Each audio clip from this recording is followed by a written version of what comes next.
How to measure the net internal area of a building. Offices and shops are measured on a net internal area basis, often referred to as NIA. Net internal area is the total area of each floor within a building, measured to the inside face of the boundary walls. The net internal area excludes parts of the building such as stairwells, lifts, columns, chimney breasts and staff WCs. If you wish to measure your property on a net internal area basis, you will need the following items: pen, paper and measuring tape. How does this work? The concept of NIA is illustrated in the following two examples. The first example relates to a two-storey building which is 5 metres wide and 10 metres deep. Remember, the measurements are taken from the inside faces of the boundary walls.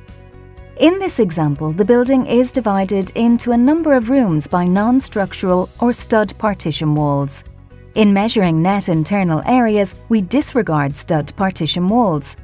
The total area is 50 square metres. However, the building contains a pillar, staff WCs and a stairwell.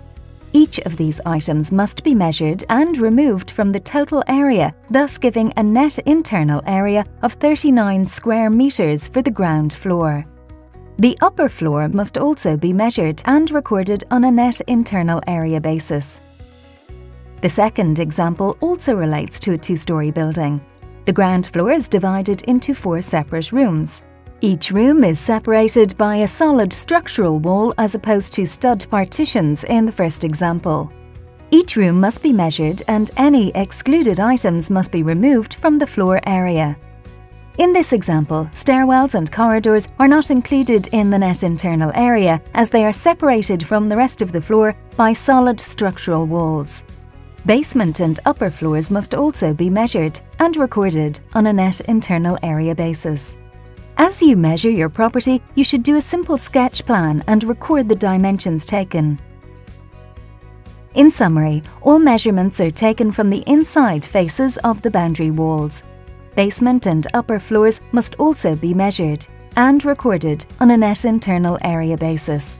Remove items such as chimney breasts, columns, staff WCs and stairwells. Should you require more information on the net internal area basis of measurement, please consult our website at www.valoff.ie. If your property is a retail unit, please see our website for a guidance video and supporting notes on how to zone your property.